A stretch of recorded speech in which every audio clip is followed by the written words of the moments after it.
Hello everyone, and welcome back to my YouTube channel. In today's video, I'm going to be going over the 5 major red flags that you want to look out for when you are applying to grad school.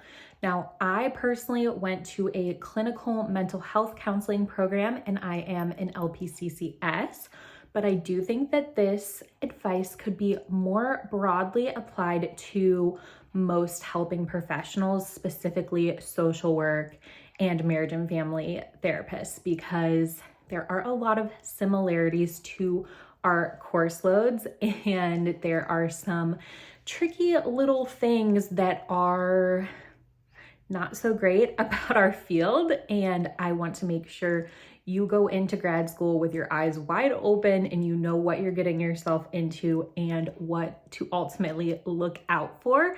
And honestly, a lot of these would be great things to ask about in an interview. I know personally, I had to do an interview with a professor that then became my advisor, and they of course ask you at the end of your interview if you have any questions. And it is honestly not only just looks good to have questions to ask, but these are quite detailed questions that I think would impress any potential professor or advisor. So if that sounds helpful to you, just keep watching. Hi, my name is Allyssa Powers, and I created this YouTube channel to teach you the things that grad school didn't so you can thrive as a mental health professional. All right, getting into the number 1 red flag that you want to look out for when applying to programs. You need to make sure that the program is CACREP accredited. That is our accreditation board. And when you go to sit for your NCE or your licensure exams, it's going to say that you have to have graduated from a CACREP accredited school. I am going to put in the timestamps how that acronym is spelled because it's kind of a long one, just so you can get familiar with what it looks like, but you need to make sure you are going to a CACREP accredited school. The second thing I want you to look out for is if your program doesn't say anything about specifically having a class about trauma or suicidal and homicidal ideation. Now, a lot of courses are called something extremely generic, like case conceptualization. I mean, that could mean a couple different things, but I think that would be a great thing to ask in an interview, just saying like, do you have a class that focuses on treating trauma? Because I know personally when I went to grad school, they had not added anything very specific to trauma quite yet. We got a little bit of a taste of it in our diagnosis class. And then after I graduated, of course, they went and added a class that was more specific to treating trauma, but you absolutely will come into contact, obviously, with lots of cases of trauma, and ethically, we need to know how to treat that.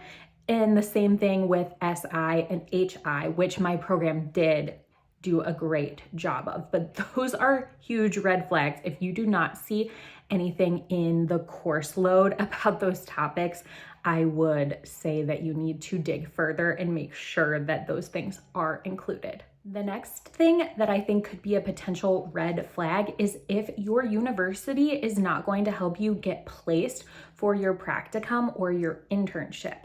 Now, practicum is typically 1 semester, and it's when you're just dipping your toes into the water of being a therapist, you're meeting with clients. I know for me, it was in a counseling center that was run through our university. So we were heavily supervised. We had people that we could get supervision from all the time. And it's basically like a training ground. And then you go into your internship, which for us could be in private practice or in an agency. And then you had to accumulate your 600 hours there over 2 semesters. So I hear my husband yelling downstairs with my son because he loves smoothies and they always do this little chant. I thought for a second he was hurt. So just make sure that they are offering some guidance on that. I know a lot of times I get questions about online universities, and I don't know a lot about online universities, and I don't think that they're inherently bad. I honestly probably would have loved to do a completely remote program myself, but I do think it's tricky when you need so many in-person hours with clients, and you need to make sure that you're being put in places where you're actually getting the hours and you're going to have a good experience and have supervisors that are, you know, people you can talk to and look up to and all of that. So I would ask how you are placed in an internship, what your options are. Some places don't let you do an internship in private practice for whatever reason. And I know for me, that would have been kind of a deal breaker. So these are important questions to ask. The next red flag I want you to look out for is the price and cost of tuition. I personally graduated with about $25,000 spent out of pocket, and I finished my course in 2.5 years. So that was at a state school, a school that's not very expensive. I think the average is higher than that now. This was in like 2018, I want to say I graduated. So just keep in mind that we are amongst the lowest paid master's degree holders once you get into the field. So if you're taking out 6 figures in student loan debt to go to a really prestigious school, you are probably going to stay in that student loan debt much longer than someone who's going to school to be a lawyer, to get an MBA, to get anything, you know, that is higher paying right off the bat. So I personally think anything over 50K is a red flag, but everyone's in different financial places. So of course, if you have family that's helping to support you or maybe paying for it in full, then you have the luxury of looking at whatever program you want, which is wonderful. But if you're paying as you go, I would definitely make sure you are going to a school that's going to be affordable. And number 5, I think this is a huge red flag. And honestly, I don't know exactly how you would figure this out other than talking to students that are already in the program. But to me, a red flag is when all the professors are so out of touch with the field. So working in academia is really, really difficult. Professors are underpaid themselves.